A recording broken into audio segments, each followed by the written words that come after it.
Assalamualaikum warahmatullahi wabarakatuh. Bismillahirrahmanirrahim. Alhamdulillahirrabbilalamin. Wassalatu wassalamu ala asyrafil anbiya'i wal mursalin Sayyidina wa maulana Muhammadin wa ala alihi wa sahbihi ajma'in. Amma ba'du. Segala puji bagi Allah Subhanahu wa ta'ala yang telah memberikan kita nikmat iman, nikmat Islam, serta nikmat kesehatan, sehingga pada hari ini kita dapat berkumpul dalam keadaan yang penuh dengan keberkahan. Salawat serta salam semoga senantiasa tercurah kepada junjungan kita, Nabi Agung, Nabi besar, Nabi Muhammad SAW, sosok teladan terbaik dalam ketaatan, kedisiplinan, dan kebersamaan. Saya, Putri Huwaida Sifatur Rahma, pada kesempatan kali ini merasa sangat bersyukur dapat berdiri di hadapan kalian semua untuk menyampaikan kultum dengan tema yang sangat dekat dengan kehidupan kita sehari-hari, yaitu keutamaan sholat berjamaah. Hadirin yang dirahmati Allah, sholat adalah tiang agama. Sholat merupakan kewajiban utama yang akan pertama kali dihisab di hari kiamat. Namun, Islam tidak hanya memerintahkan kita untuk sholat, tetapi juga menganjurkan kita untuk melaksanakannya secara berjamaah. Rasulullah SAW pernah bersabda dalam hadis yang diriwayatkan oleh Abu Hurairah dan Muslim, "Sholatul jama'ati afdalu min sholatil fardhi bi 27 darajah." Sholat berjamaah lebih utama daripada sholat sendirian dengan 27 derajat. Hadis riwayat Bukhari dan Muslim. Hadis ini menunjukkan betapa besar keutamaan sholat berjamaah. Bayangkan saja, satu kali sholat berjamaah, pahalanya akan dilipat gandakan menjadi 27 derajat dibandingkan sholat sendirian.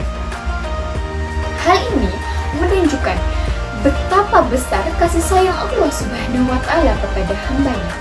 Hadirin yang dirahmati Allah, di era saat ini, sebagian orang mungkin merasa bahwa pergi ke masjid hanya membuang-buang waktu karena harus berjalan kaki maupun bersepeda, terkena panas, terkena polusi, bahkan berbagai alasan lainnya.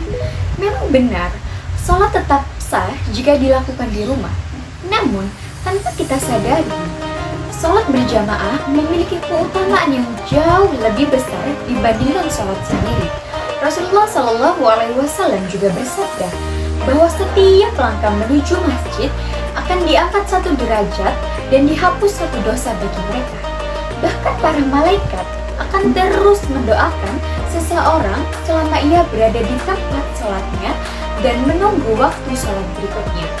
Allah Subhanahu wa ta'ala juga berfirman dalam Al-Quran surat Al-Baqarah ayat 43 yang artinya, dirikanlah sholat, tunaikanlah zakat, dan rukuklah bersama orang-orang yang rukuk.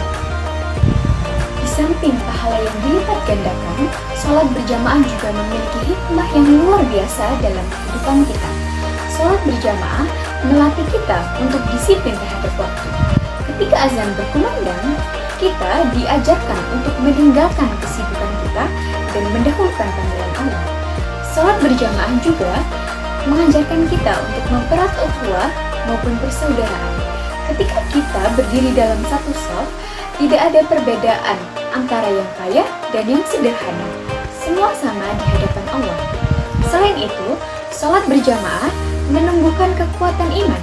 Ketika kita beribadah bersama, kita saling menguatkan dalam kebaikan dan menjauhkan dalam rasa malas. Hadirin yang dirahmati Allah, jangan sampai kita lebih semangat memenuhi panggilan dunia daripada panggilan azan. Jangan sampai kita merasa perjalanan ke masjid adalah sia-sia. Padahal setiap langkahnya bernilai pahala dan setiap detiknya dihitung sebagai kebaikan. Mari kita mulai dari diri sendiri. Biasakan minimal 1 waktu sholat berjamaah setiap hari.